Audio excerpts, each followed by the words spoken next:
Welcome to my channel. ಎಲ್ಲರಿಗೂ ನಮಸ್ಕಾರ. ಮರೆಯದೆ subscribe, like, share and comment ಮಾಡಿ, ಬೆಲ್ ಬಟನ್ ಪ್ರೆಸ್ ಮಾಡಿ. ಯುಗಾದಿ ಹಬ್ಬದ ಹೋಳಿಗೆ ಇದು. ಈ ಥರ ಸಾಫ್ಟಾಗಿ ಮೃದುವಾಗಿ ಬಂದಿದೆ, ತುಂಬ ತೆಳುವಾಗಿ. ಇದನ್ನು ಹೇಗೆ ಮಾಡೋದು ಅಂತ ನೋಡೋಣ ಬನ್ನಿ. ವಿಡಿಯೋನ ಕೊನೆವರೆಗೂ ನೋಡಿ, ಸ್ಕಿಪ್ ಮಾಡಿದೆ. ಯುಗಾದಿ ಹಬ್ಬ ಹತ್ತಿರ ಬಂತಲ್ಲ, ಅದಕ್ಕೆ ಒಬ್ಬಟ್ಟು ಮಾಡೋದು, ತೊಗರಿಬೇಳೆ ಒಬ್ಬಟ್ಟು ಮಾಡೋದು ಹೇಗೆ ಅಂತ ನೋಡೋಣ. ಮೊದಲು ನಾನು ಮೈದಾ ಹಿಟ್ಟು ತೊಗೊಂಡಿದ್ದೀನಿ. ಒಂದು ಕಾಲು ಬೌಲ್ ತೊಗೊಳ್ತಾ ಇದ್ದೀನಿ. ನಾನು 1/4 ಬೌಲು ಮೈದಾ ಹಿಟ್ಟು ತೊಗೊಂಡಿದ್ದೀನಿ. ಅದಕ್ಕೆ ಸ್ವಲ್ಪ ಉಪ್ಪು ಹಾಕ್ಕೊಳ್ಬೇಕು, ಸ್ವಲ್ಪ ಅರಿಶಿನದ ಪುಡಿ ಹಾಕ್ಕೋತೀನಿ ಅದಕ್ಕೆ ಕಲಸೋದಕ್ಕೆ. ಇದನ್ನೆಲ್ಲ ಮಿಕ್ಸ್ ಮಾಡ್ತೀನಿ.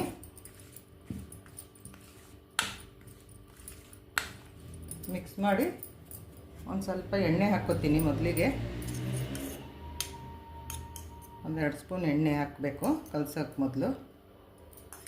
ಸಾಫ್ಟಾಗಿ ಬರೋ ಅಂಥ ಒಬ್ಬಟ್ಟು ಮಾಡೋದಕ್ಕೆ ಮೊದಲು 1-2 ಸ್ಪೂನ್ ಎಣ್ಣೆ ಹಾಕಿ ಆಮೇಲಿಂದ ಕಲಿಸ್ಕೋಬೇಕಾಗುತ್ತೆ. ಈ ಥರ ಮಿಕ್ಸ್ ಮಾಡಿಕೊಂಡು ಸ್ವಲ್ಪನೇ ನೀರು ಹಾಕ್ಕೊಂಡು ಕಲಿಸ್ಕೋಬೇಕು. ನಾನು 1 ಬೌಲ್ ಬೇಳೆ ತೊಗೋತಾ ಇದ್ದೀನಿ, ತೊಗರಿ ಬೇಳೆ. ಅದಕ್ಕೆ 1/4 ಬೌಲು ಹಸಿಟ್ಟು ಹಾಕ್ತಾಯಿದ್ದೀನಿ, ಮೈದಾ ಹಸಿಟ್ಟು. ಇದನ್ನು 1-1.5 ಗಂಟೆ ನೆನೆಯೋದಕ್ಕೆ ಬಿಟ್ಟರೆ ಚೆನ್ನಾಗಿ ಬರ್ತವೆ ಒಬ್ಬಟ್ಟುಗಳು.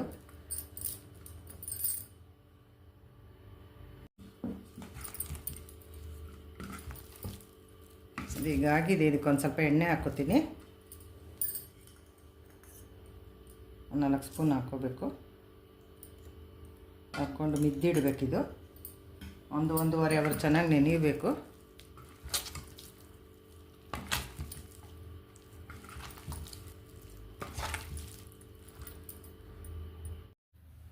ಈಗ ಇದು ಕಲಸಿದ್ದಾಗಿದೆ. ಇದಕ್ಕೆ ಈ ಥರ ಸಾಫ್ಟಾಗಿ ಕಲಸಿದ್ದಾದಮೇಲೆ ಸಾಫ್ಟ್ ಒಬ್ಬಟ್ಟಿಗೆ ಈ ಥರ ಎಲ್ಲ ಮಾಡಿ ಇದ್ರ ಮೇಲೆ ಒಂದು 4-5 ಸ್ಪೂನು ಎಣ್ಣೆ ಹಾಕಿ ಬಿಟ್ಬಿಡ್ಬೇಕು. ಹಾಗೇ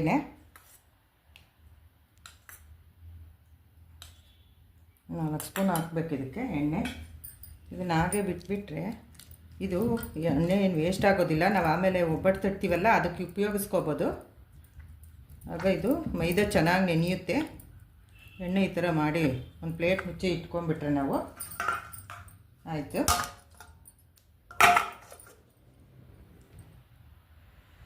ಇದಾಗಿದೆ. ತೊಗರಿಬೇಳೆ ಒಬ್ಬಟ್ಟು ಮಾಡೋದಕ್ಕೆ ನಾನು ಸ್ಟವ್ ಹಚ್ಚಿ ನೀರಿಟ್ಟಿದ್ದೀನಿ. ಬೇಳೆ ಹಾಕೋದಕ್ಕೆ ನೀರು ಕಾಯಿಲಿ. ಬೇಳೆ 1 ಬೌಲ್ ತೊಗೊಂಡಿದ್ದೀನಿ. ಇದು ತೊಳ್ಕೊಂಬರ್ತೀನಿ, ತೊಳೆದು ಹಾಕಬೇಕು. ಇದು ಕಾದಿದೆ, ಬೇಳೆ ತೊಳೆದಿದ್ದೀನಿ. ಇದನ್ನು ಹಾಕ್ತೇನೆ. ನೀರು ಚೆನ್ನಾಗಿ ಕುದಿಯುವಾಗ ನಾವು ಬೇಳೆ ಹಾಕಬೇಕು. ಆವಾಗ ಬೇಳೆ ಚೆನ್ನಾಗಿ ಬೇಯ್ತವೆ. ತೊಳೆದು ಬೇಳೆ ಹಾಕ್ತಾಯಿದ್ದೀನಿ. ಇದು ಬೇಯಬೇಕು ಚೆನ್ನಾಗಿ.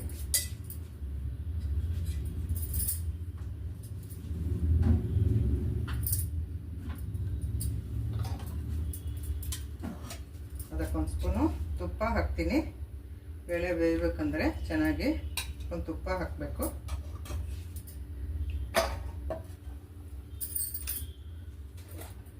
ಚೂರು ಅರಿಶಿನದ ಪುಡಿ 1/4 ಸ್ಪೂನ್ ಹಾಕ್ತೀನಿ ಬೇಯೋದಕ್ಕೆ.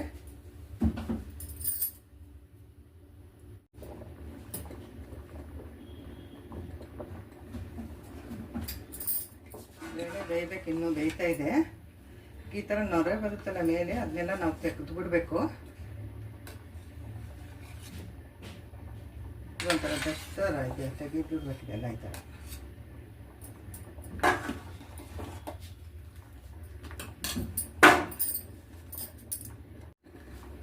ಬೇಳೆ ಬೇಯೋದಕ್ಕೆ ನಾನು ನೀರು ಜಾಸ್ತಿನೇ ಇಟ್ಟಿದ್ದೀನಿ. ಈ ನೀರಲ್ಲೇ ಸಾರು ಮಾಡಿದ್ರೆ ಚೆನ್ನಾಗಿರುತ್ತೆ, ಬೇರೆ ನೀರು ಹಾಕೋ ಆಗಿಲ್ಲ. ಹಾಗಾಗಿ ನಾನು ನೀರು ಜಾಸ್ತಿನೇ ಇಟ್ಟಿದ್ದೀನಿ. ಇದು ನಾವು ಒಂದು 4 ದಿವಸ ಇಟ್ಕೊಂಡು ತಿಂತೀವಲ್ಲ, ಸಾರು ತುಂಬ ಚೆನ್ನಾಗಿರುತ್ತೆ ಈ ಸಾರು. ಹಾಗಾಗಿ ನೀರು ಜಾಸ್ತಿ ಮೊದಲೇ ಇಟ್ಬಿಟ್ರೆ ಅದೇ ನೀರಲ್ಲೇ ಸಾರು ಮಾಡ್ಕೊಳಕ್ಕೆ ಚೆನ್ನಾಗಿರುತ್ತೆ, ಬೇರೆ ನೀರು ಹಾಕೋ ಆಗಿರಲ್ಲ ಅಂತ ನಾನು ನೀರು ಜಾಸ್ತಿನೇ ಇಟ್ಟಿದ್ದೀನಿ.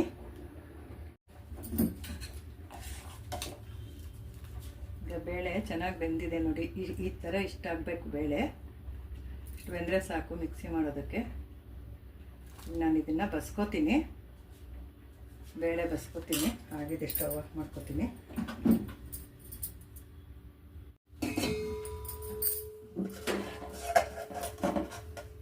ಈಗ ಬೇಳೆ ಬಸ್ಕೋತೀನಿ ನಾನು.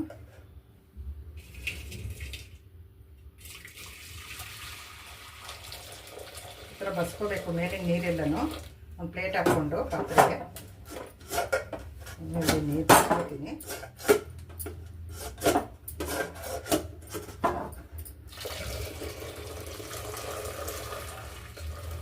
ಆಯ್ತಿದ್ದು. ಈಗ ಬೇಳೆ ಬಸ್ತಿದ್ದೀನಿ. ಒಂದು ಬೌಲು ಬೇಳೆ ತೊಗೊಂಡಿದ್ದೆ, ಅದಕ್ಕೆ ಒಂದು ಬೌಲು ಬೆಲ್ಲ ಹಾಕ್ತಾಯಿದ್ದೀನಿ.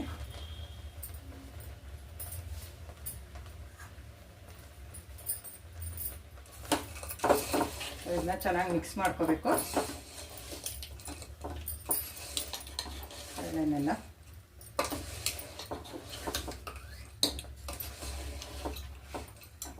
ಇದೆಲ್ಲ ಕರಗಬೇಕು. ಕರೆದ್ಮೇಲೆ ಒಂದು ಸ್ವಲ್ಪ ತೆಂಗಿನಕಾಯಿ ಹಾಕೋತೀನಿ, ಸುರಿದಿರೋ ಕಾಯಿ.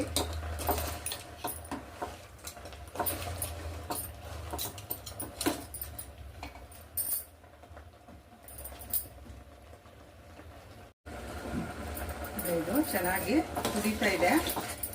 ತಿರುಗಿ ಈ ಥರ ಇದೆಲ್ಲ ಕರಗಿಸ್ಕೋಬೇಕು. ಈಗ ಬೆಲ್ಲ ಎಲ್ಲ ಕರಗಿದೆ, ತೆಂಗಿನಕಾಯಿ ಹಾಕೋತೀನಿ ಒಂದು ಬೌಲು.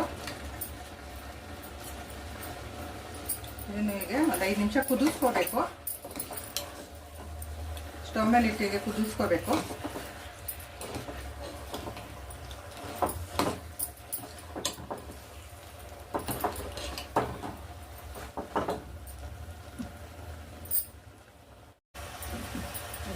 ಇದಾಗಿದೆ.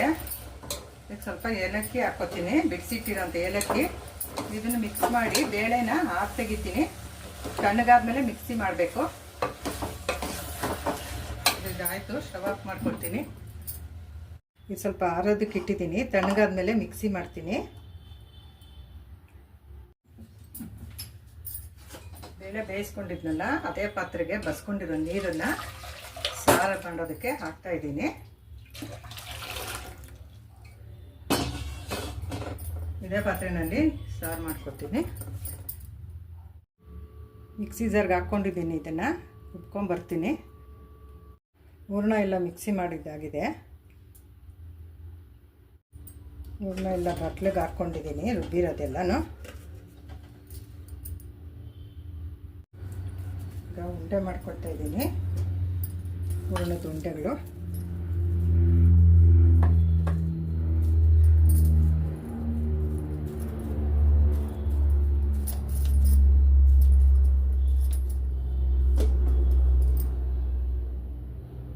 ಈಗ ಕಲಸಿಟ್ಟಿದ್ವಲ್ಲ ಆಗಲೇ ಕನಕ, ಅದು ನೋಡಿ ಈಗ ಆಗಿದೆ, ತುಂಬ ಸಾಫ್ಟಾಗಿ ಆಗಿದೆ. ಈ ಥರ ಒಂದ್ಸಲ ಮಿದ್ಕೊಂಡ್ಬಿಟ್ಟು ಆಮೇಲೆ ಉಂಡೆ ಮಾಡ್ಕೊಳ್ಳೋದು.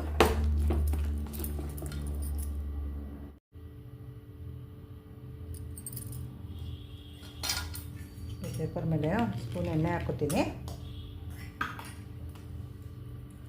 ಆಮೇಲೆ ಕೊಡಬೇಕು.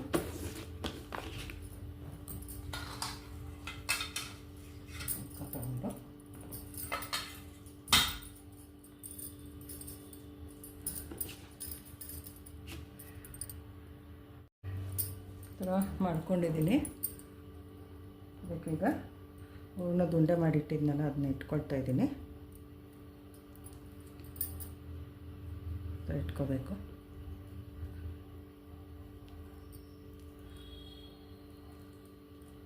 ಹೆಚ್ಚಿಗೆ ಇರುತ್ತಲ್ಲ ಅದು ಕನಕ, ಅದನ್ನು ಈ ಥರ ತೆಗೆದುಬಿಡಬೇಕು. ಕಟ್ಕೊತೀನಿ.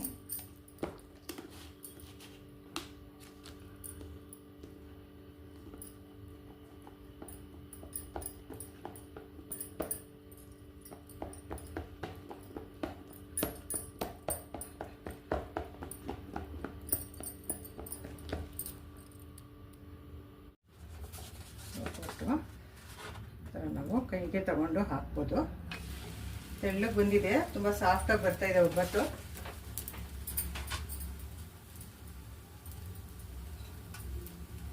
ಸ್ಪೂನ್ ಎಣ್ಣೆ ಹಾಕ್ಕೊತೀನಿ,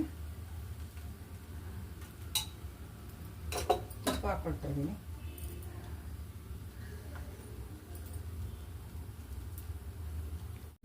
ಆಗಿದೆ ಈಗ.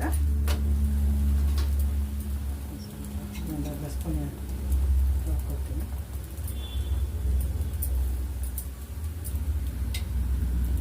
ಇದಾಗಿದೆ.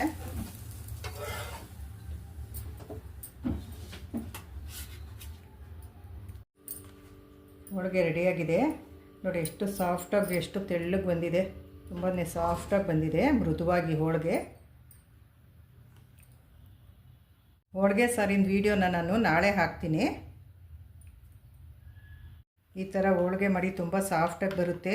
ಈ ಥರ ಈ ಮೆಥಡ್ನಲ್ಲಿ ಮಾಡಿ ನೀವು, ತುಂಬ ಚೆನ್ನಾಗಾಗುತ್ತೆ ಹಬ್ಬಕ್ಕೆ ಹೋಳಿಗೆ. Thank you for watching.